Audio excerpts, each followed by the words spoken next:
Looking for the edge? Welcome to Tea Time to Overtime. From the first tee to the final whistle, we've served up game day insights, expert analysis, and can't miss betting picks.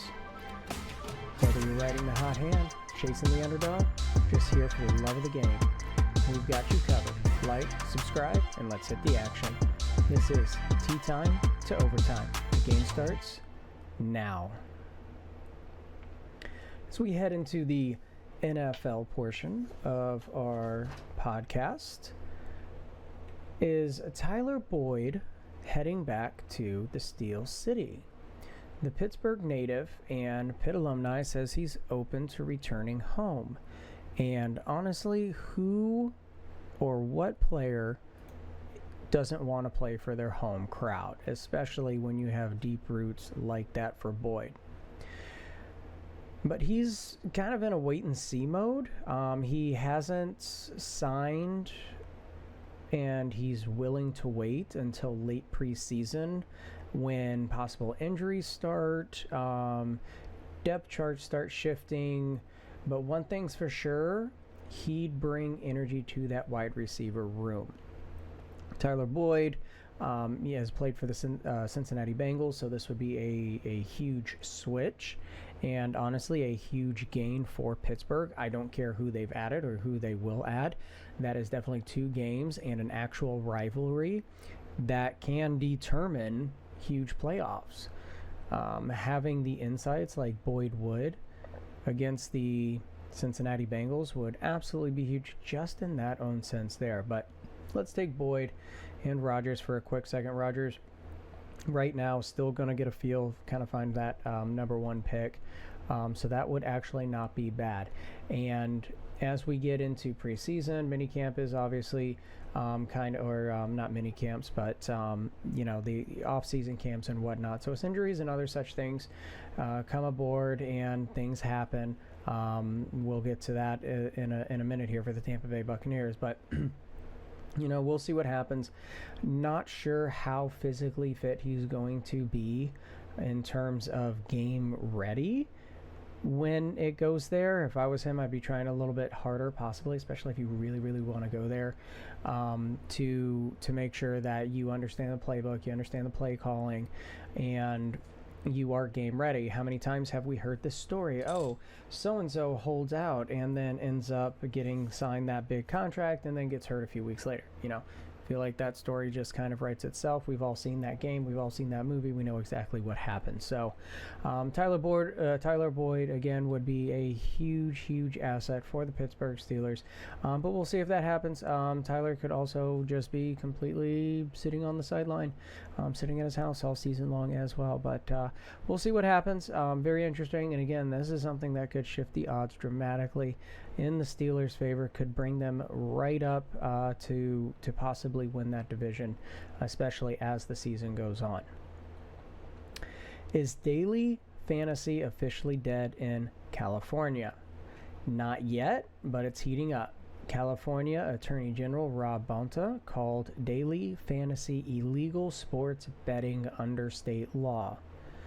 Despite DFS running strong in the state for a decade, Governor Newsom disagrees and wants a collaborative solution. But it's clear legal lines are being drawn.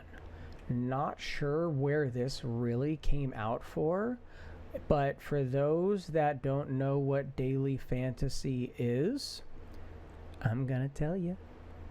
But daily fantasy is pretty much fantasy football that resets itself. So, defined by Google as a shortened, fast-paced version of traditional fantasy sports where players compete for a single day or week by drafting teams of real-life athletes and earning points based on their performance. So, you're not necessarily betting on the game, which is what the legality of California considers sports betting. You're taking, again, like fantasy football, individual players from different teams, and you're playing against pretty much everybody else that is within that daily fantasy football league.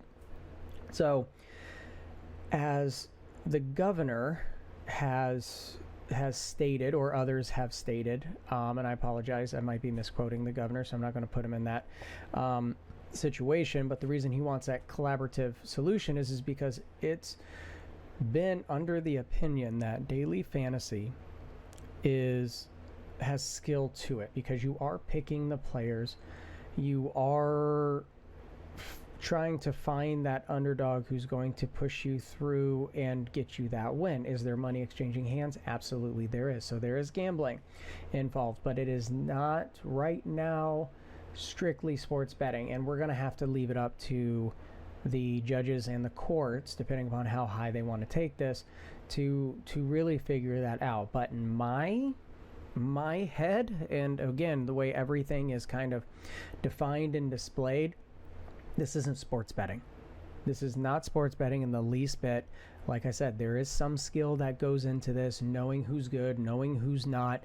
So you're there, you're drafting, you're picking your team on a week in and week out basis. So right now I'm standing with Governor Newsom, and I am all for him with finding a collaborative solution, because I am, what I do for my day job is involved within politics, and I will never, and I hate it when people just come in and just moan about a problem, just bitch and moan and say this is wrong, this is wrong, this is wrong, and then they leave.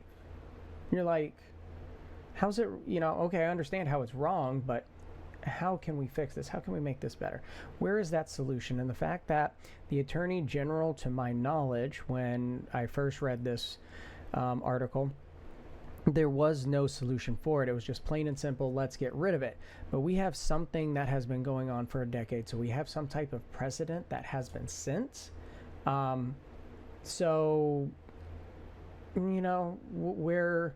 Again, what is that solution? So if the AG really wants to keep going with this, I really do hope that he sits down with California as a whole, get the stakeholders involved and try to figure out something, because as we all know, or at least those of us who are listening and do the sports betting like I do, that is a good chunk of income for any state, for anybody who does that. So we'll be following this. Anytime something like this pops up, we'll see what's going down on that one.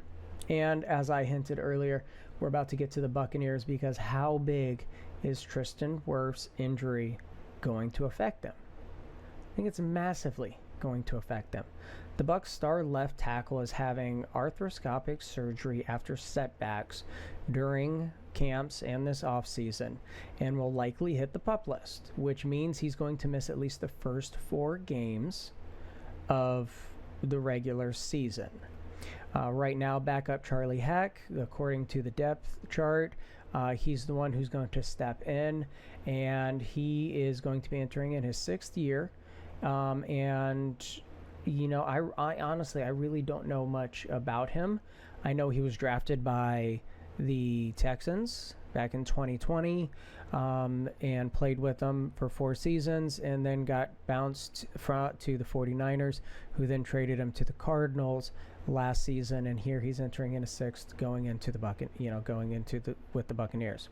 So the games that Tristan would be missing will be at the Falcons, at the Texans, versus the Jets, and versus the Eagles. So 2 games away, 2 games at home. And that Texan game, having Charlie Heck there will help, because he's going to know and have an idea of how that defensive line is going to go. But this is Baker Mayfield's blind side that we're talking about.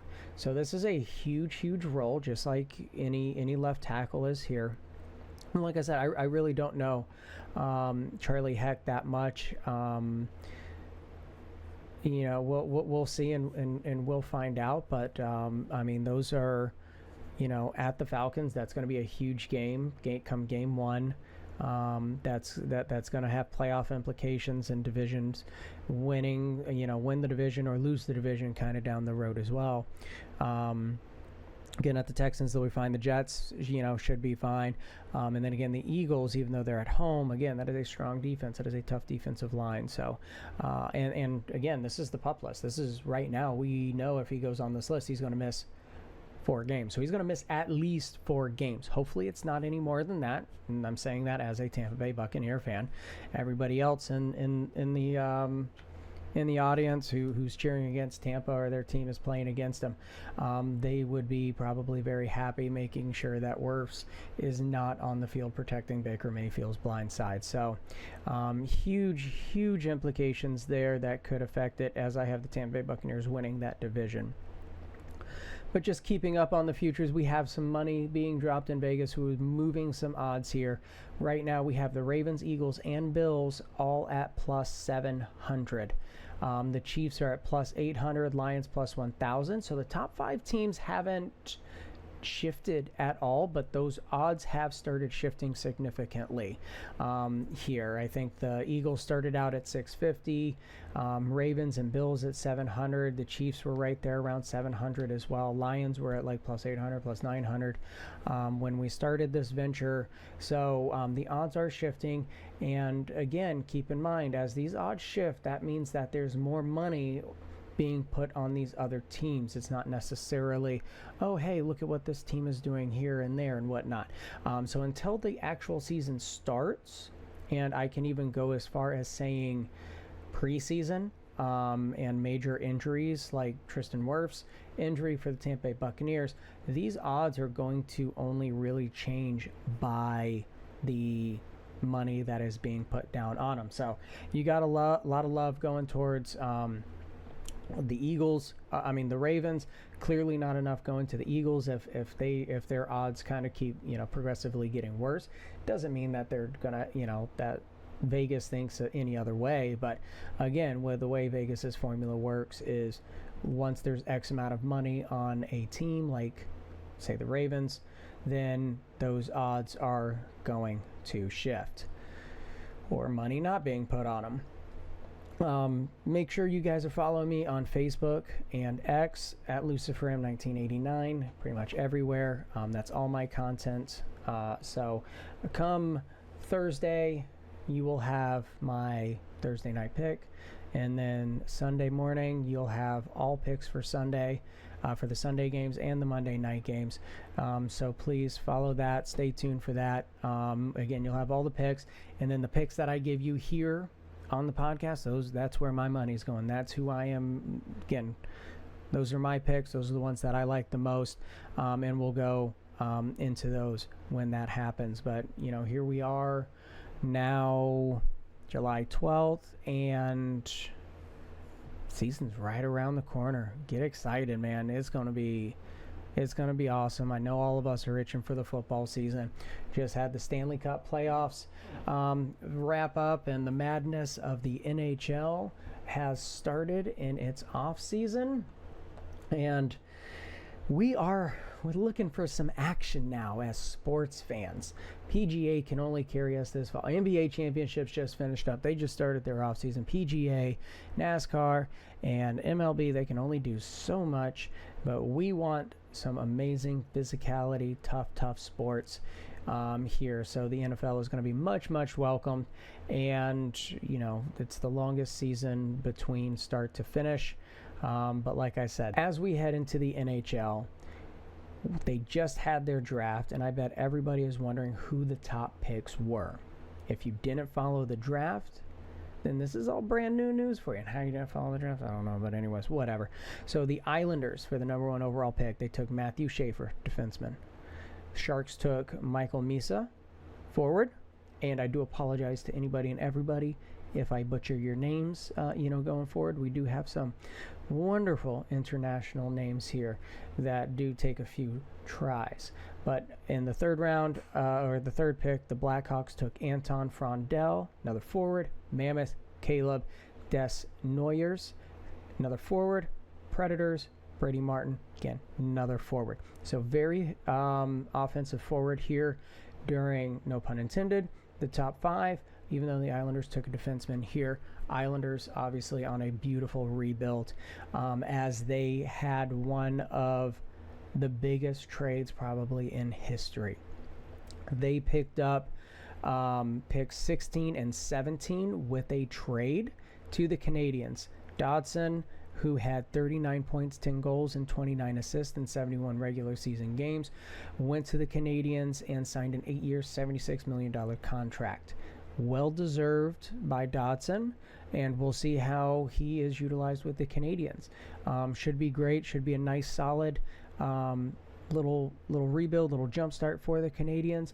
But the Islanders, with their next two picks, with 16 and 17, took Victor Eklund, another forward, and then Kashan Atchison, a defenseman.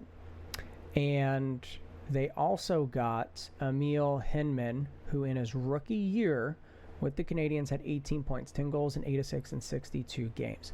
So Islanders are on a huge rebuild. They're making some great moves.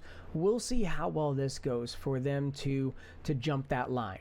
You know, Islanders, obviously, with the number one pick, they were one of the worst teams in the league, and we'll see if they're able to jump the line, if they're able to make a little playoff push. I personally wouldn't put any money on them to win the Stanley Cup, but they're definitely going to shake some things up with what they've got going on here with the draft, with some of these trades. So as the offseason continues to persist, the next big question is, what major re-signs have shaken the league this year? So far, we have Bennett signing an 8-year, $64 million, fresh off his Conn Smythe win with the Panthers. Frederick with the Oilers signed an 8-year, $30.8 million contract. Tavares with the Maple Leafs, 4 years, $17.52 million, who I think is going to be a big key to keeping them, as they are. How they get the experience, how they get that confidence in the playoffs to continue moving forward, to break that curse that they have. We'll see what we have going on. Coyle and Wood were traded to the Blue Jackets from the Avalanche. The Avalanche received Brindley, a 2025 third-round pick, and a 2027 conditional second-round pick. Coyle had 35 points, 17 goals, 18 assists in 83 games, and 1 goal in 7 playoff games. Wood had 8 points, 4 goals, and 4 assists in 37 regular season games. So Charlie is an experienced two-way player that adds size and versatility to the group, while Smiles is one of the fastest skaters in the NHL who provides great energy and physicality. That is a direct quote from the Blue Jackets GM, so he's excited to have them here. And then, as I said, wrapping up that wonderful trade that happened with Dobson to the Canadiens, who signed that $76 million 8-year contract. So a lot of things are happening fast and heavy, as they always do in the off season. So we'll continue to go through all of that and see how that shakes it up. So this is also the year that the NHL, you had to go under new agreements with the NHLPA, the Players Association. So what did that deal look like? That deal was pretty great, honestly. I think they did a great job this year. They have 5 more years of labor peace, and that really came from some suggestions, with the last one being 10 years, is that you have guys going through their entirety of career. Those that do have some great ideas with how the league should continue moving forward and what they should do. And they didn't really get a chance to express those ideas, to be able to do, to put them on the table. So this 5-year labor peace that's part of the reason why they decided on 5 years rather than practically, I feel like, almost a standard 10, but that very long extended period. It's going to be an 84-game season starting in the 26-27 season. So not this year, but the following season is when we'll go to 84 games, and that comes directly from, like the NFL did, they're cutting back a couple of preseason games. So I believe it'll be 4 instead of the standard 6 that they have there. The dress code is gone. So some teams were able to put dress codes in there saying, hey, you need to be, suit and tie, or, nice shirt, jacket, whatever that it was. So no longer do they really have a dress code. Contracts. This is interesting. This can be very interesting, and we'll see how this turns out. So if you're re-signing with the same team, your contract year is now maxed out at 7. You can't do these 8-year contracts anymore, like we were just talked about with a couple players. But if you're a free agent and you go to another team, it's only a 6-year max. So I'm not fully sure in understanding what these net years is quite going to do, like what they're trying to restrict, because these guys are just going to sign, and with the same team they're going to be traded. It's going to be business as usual. Maybe a little bit quicker for this, but NHL is still a pretty I feel like one of the last leagues where you still get that dedication, where you'll have somebody playing on the same team for 15 years before they retire, whether they win a cup or not. So never fully got that, but we'll kind of see how that shakes out. We'll see if the dollar amounts for these contracts increase, or if they're trying to do this also to kind of keep that salary cap portion down. But the final and one of the biggest things that came out of it is that there is some better clarity on emergency goalies, and they closed some of the IR loopholes. So the biggest injured reserve loophole that we're talking about is that has been exploited for quite a while is that teams could sit injured players in the regular season and then go over the salary cap when they are activated for the playoffs. So again, if a player goes down, they go on IR late in the season, they'll stay on IR because their salary doesn't technically go against the cap, even though they would have, or whatever would go against the cap would be that guaranteed money that we especially talk about in the NFL. So that money would go towards it, but you're also signing a player, you're bringing somebody up from the from your AHL league, or again, you're signing somebody big, and then all of a sudden the playoffs roll around, you reactivate them after IR. At that point, salary cap doesn't matter because you're out of the regular season. So they would keep that big guy that they just signed, and then have their big guy return. So now we've got 2 big guys, and they're well over the salary cap, and they can get rid of one at the end of the season and win the Stanley Cup. Hey, loopholes there, let's go. So those were the biggest things that came out of the latest agreement.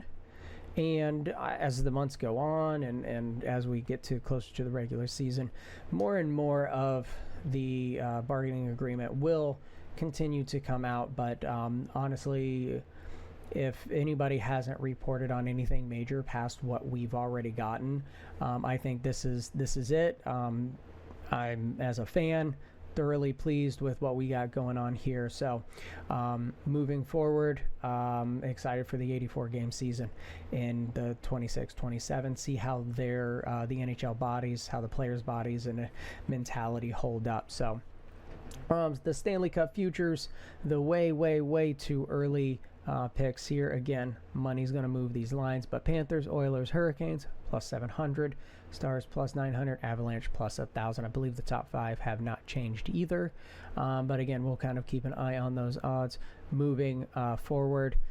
It's hard to three-peat. That's just a lot of pressure on a team. So man, putting money on it, that plus 700, small amount.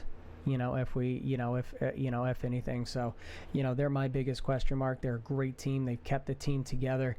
Oilers have improved. Hurricanes, we'll see where they go. Likewise, Stars, Avalanche, again, those are great teams to put a little bit of money on. But man, the Panthers, it's going to be tough. I love cheering for them, especially when, they knock out my Tampa Bay Lightning. But, being down here in Key West, Panthers have a great community down here. The Panthers themselves help with our roller hockey league down here. So great organization within the community that I live in. So I will cheer for them when they're not playing the Tampa Bay Lightning. But man, to win 3 times, that's a very, very tall order. So as we shift from the ice to the PGA, I've got one more thing before we do that one, and that is follow me on Facebook, and then I need to change this logo right here, and X at Luciferm1989, because when the NHL season picks back up, I will have my weekly Saturday picks on there. I'm going to take that slate of to 11 to 14 games. I'm going to tell you who's going to win. I'm going to tell you who's going to lose, and we're going to talk about it here. And again, those picks are going to be the ones that I'm going to be putting my money on. So follow me, Facebook and X and all the other social medias, because, hey, why not? So the PGA has had some wild tournaments these past couple weeks, as did not report on things last week. So who pulled off playoff magic these past 2 weeks? That's right, both of those tournaments went into a playoff. The Rocket Classic that happened 2 weeks ago, that I'm gonna totally butcher this name. I've been trying to say this 100 times today, but Aldrich Potgieter wins the Rocket Classic after 5 playoff holes. It was dark when these guys finished, and it was a hell of a competition, and it was a hell of a putt that Aldrich drained on the 5th playoff hole to finally secure that victory. And then the next week at the John Deere Classic, wasn't as dramatic as 5 holes, but Brian Campbell wins in the first playoff hole. I know, not quite as exciting, but the exciting part was 18 and watching those two come up and win. There were some clutch shots and clutch putts there in order to get that into a playoff. So again, congratulations to those two gentlemen for winning the Rocket Classic and the John Deere Classic. So next up, we have the buzz ahead of the Scottish Open that is already kicked off. We've got the final round going into tomorrow, but it's held at the Renaissance Club in North Berwick in Scotland. It is a co-sanctioned event with the DP World Tour, and really the final major tune-up before the Open. So the Scottish Open, I don't really like to place bets on that one, just because this is kind of my scale.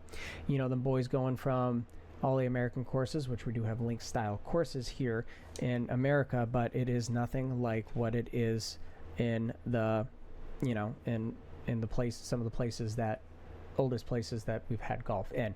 So I really like to kind of tune in and watch how these guys are adjusting, mainly to, the conditions of the course, the weather.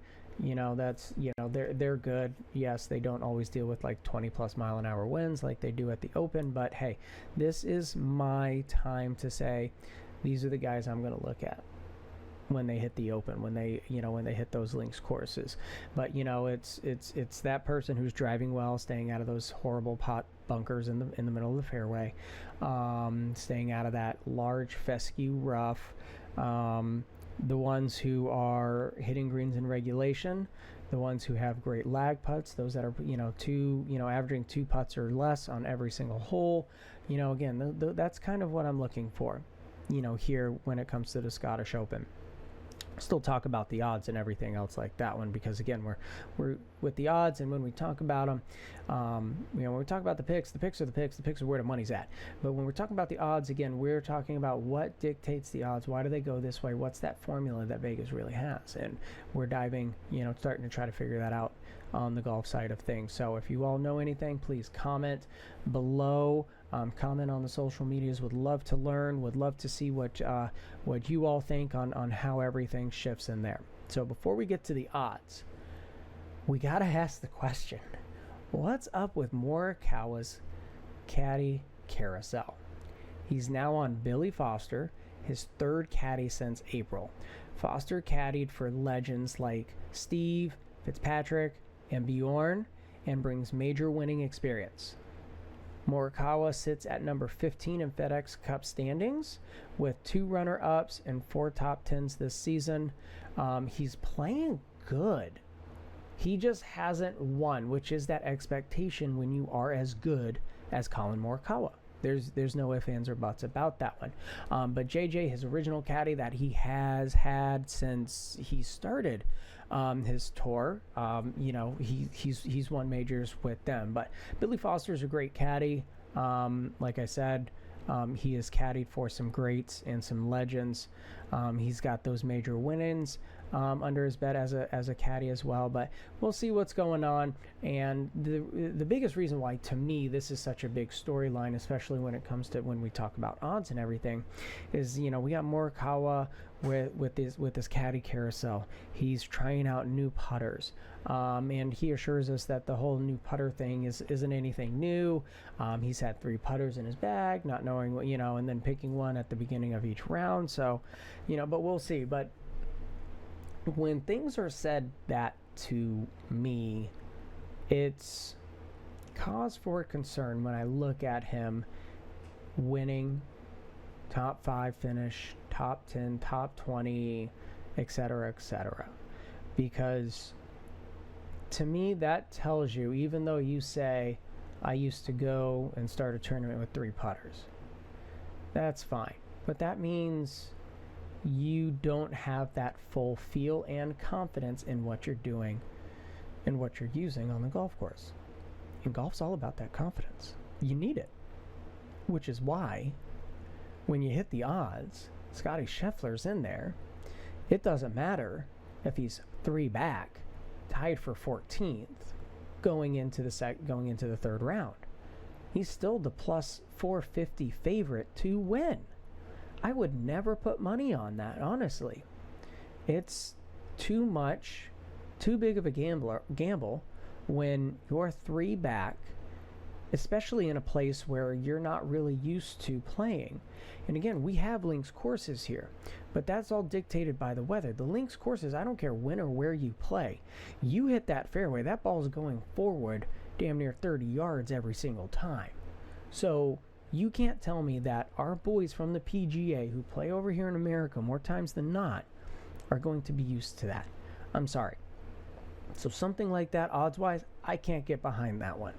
And then you have Straka, who's plus 1,100, who was the leader going into Saturday at 6 under. McIlroy plus 1,400, tied 33rd. He was 2 under, 4 back, so was Hovland. He was favored at plus 1,600 to win.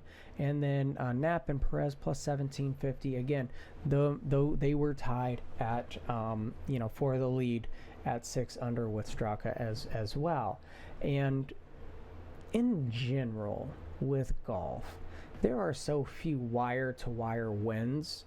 Even having the lead going into Sunday is, to me, kind of stay away. I don't want to put money on you because, again, the odds are not in their favor for that one. So again, still trying to kind of figure out these, this odds. Obviously, your world rank, your FedEx Cup place has a lot to do with how Vegas does their calculations. Again, this is for the winner.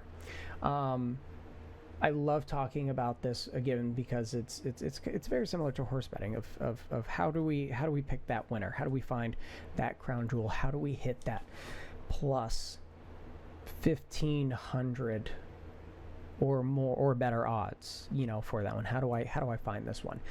Because if you want to make the money in golf bets, you're looking at every morning, you're looking at who those matchups are that the sportsbook has.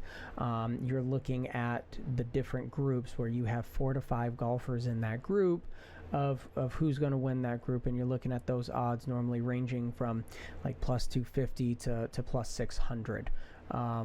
With that one, you're looking at 72 hole odds, and again, that's 1v1.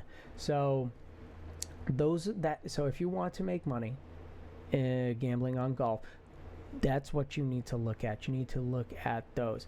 Maybe put a good bet on